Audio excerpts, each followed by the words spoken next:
Once we were physically denied our freedom in the country of our birth,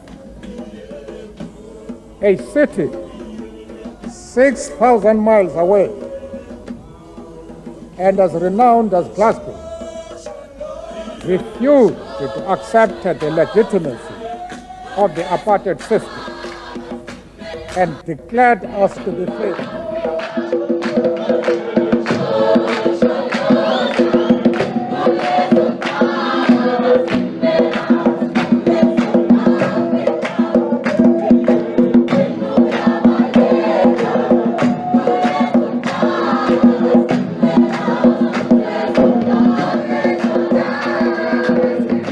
Mandela, of course, was offered release by the apartheid government if he renounced violence. And of course, one has to remember that the African National Congress had only taken up the armed struggle after the Sharpeville massacre.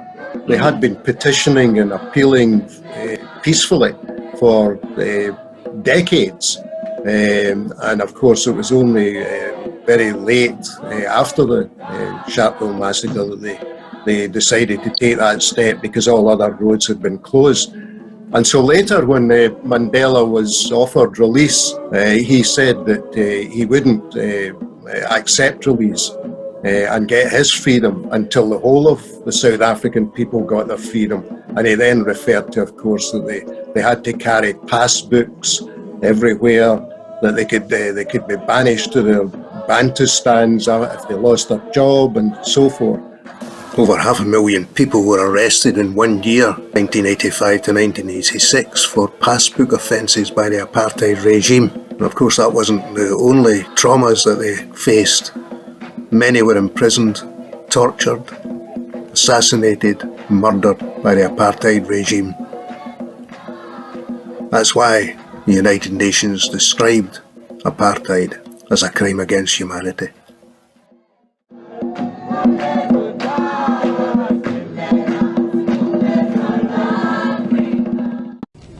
My father says, I am surprised at the conditions that the government wants to impose on me. I am not a violent man. My colleagues and I wrote in 1952 to Milan asking for a roundtable conference to find a solution to the problems of our country, but that was ignored. We asked for a national convention for all the people in South Africa to decide on their future. This too was in vain. And when all other forms of resistance were no longer open to us, that we turned to armed struggle. Let Walter show us that he's different to Malan, Strydom and Verwoerd. Let him renounce violence. Yes. Let him say that he will dismantle apartheid. I cherish my own freedom dearly, but I care even more for your freedom. Too many have died since I went to prison. Too many have suffered for the love of freedom. I am not less life-loving than you are, but I cannot sell my birthright, nor am I prepared to sell the birthright of the people to be free.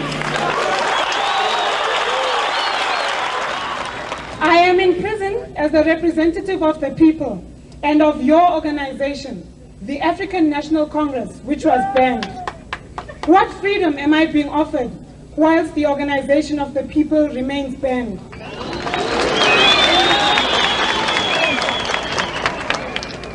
What freedom am I being offered when I may be arrested on a past offense?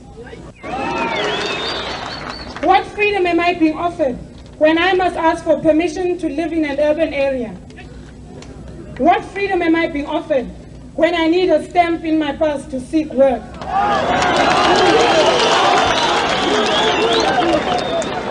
What freedom am I being offered when my very South African citizenship is not respected?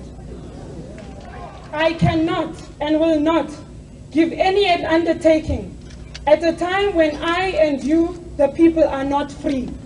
Your freedom and mine cannot be separated.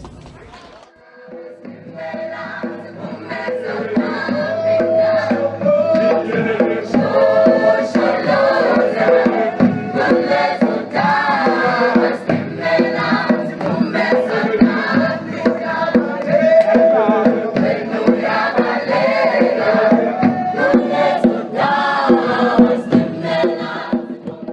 Our march to freedom is irreversible.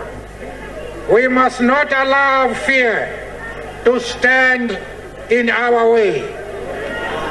Universal suffrage on a common voters' roll in a united, democratic and non-racial South Africa is the only way to peace and racial harmony.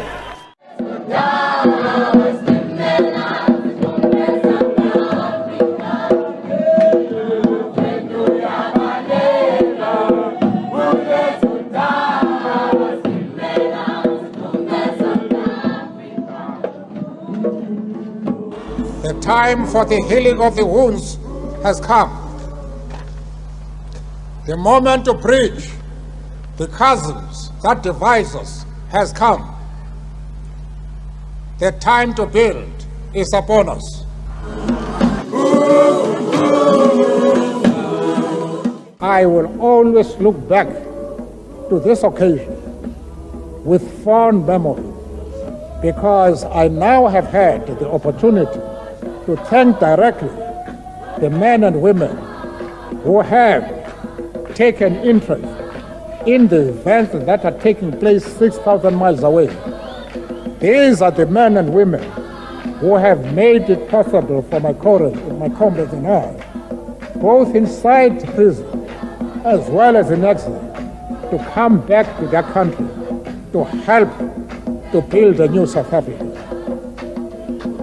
It is for this reason that we respect, admire, and above all, love you all.